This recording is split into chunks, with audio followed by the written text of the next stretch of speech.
একই ঘটনা সামনে আসছে মুর্শিদাবাদেও। বাংলার বাড়ি প্রকল্পের টাকা ঢুকতেই বাড়ি বাড়ি চড়া হচ্ছেন তৃণমূল কর্মীরা। রীতিমতো লুটপাট চালানোর অভিযোগ, জোর করে মোটা অঙ্কের টাকা আদায়ের অভিযোগ। চাঞ্চল্য মুর্শিদাবাদের সুতি 2 নম্বর ব্লকের জগতাই 1 নম্বর গ্রাম পঞ্চায়েত এলাকায়। উপভোক্তাদের অভিযোগ যে কোথাও ভয় দেখিয়ে তো কোথাও সরাসরি হুমকি দিয়ে টাকা আদায় করছেন তৃণমূল কর্মীরা। বিস্তারিত জানবো, ফোন লাইনে রয়েছেন আমাদের প্রতিনিধি বিনয়। বিনয়, বাংলার বাড়ি প্রকল্পে টাকা ঢুকতে একেবারে বাড়ি বাড়ি চড়া হচ্ছেন তৃণমূল কর্মীরা, কি পদক্ষেপ নিচ্ছে প্রশাসন? উপভোক্তারা কি বলছেন? দেখো, একেবারেই বাড়ি বাড়ি প্রকল্প আবাস যোজনার যে প্রকল্পের টাকা, বাড়ি প্রকল্পের টাকা, সেই টাকা কিন্তু ইতিমধ্যে ঢুকতে শুরু করেছে উপভোক্তাদের খাতে।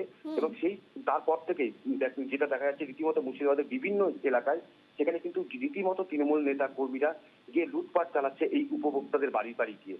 মূলত যেটা অভিযোগ, সুতি থানার জগতাই গ্রাম পঞ্চায়েত এলাকায়, সেখানে সন্ধ্যে নামতেই কিন্তু এই তৃণমূলের নেতা এবং কর্মীরা দলবদ্ধ ভাবে কিন্তু এই উপভোক্তা যারা টাকা পেয়েছে তাদের বাড়ি বাড়ি যাচ্ছেন এবং মোটা অঙ্কের টাকা কিন্তু তাদের কাছ থেকে দাবি করছেন কাটমানি হিসেবে। কোথাও 20,000 টাকা তো কোথাও 25,000 টাকা দাবি করা হচ্ছে উপভোক্তাদের কাছ থেকে।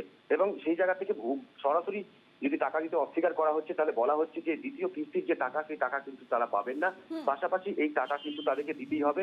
এবং যেটা উপভোক্তাদের অভিযোগ, যে একাধিকবার প্রশাসনকে বলেও, প্রধানকে বলেও কিন্তু কোন রকম সুরাহা মিলছে না। কারণ কিছুদিন আগেই কিন্তু আমরা দেখিয়েছিলাম যে এই আবাস যোজনার টাকা ঢুকতেই সেখানে এক মহিলা বুথ সভাপতি তৃণমূলের, সে গিয়ে কিন্তু টাকা চাইছিল, প্রকাশ্যে সেই ভিডিও ভাইরালও হয়েছিল।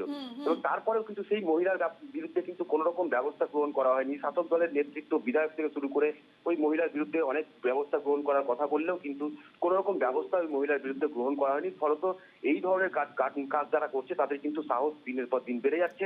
এবং যেটা অভিযোগ, যে এই সন্ধ্যের পর থেকেই কিন্তু গোটা গ্রামে যারা উপভোক্তা তাদের বাড়ি বাড়ি গিয়ে এরকম ভাবে রীতিমতো ভয় দেখাচ্ছে তৃণমূলের নেতা ও কর্মীরা। বেশ, ধন্যবাদ বিনয়।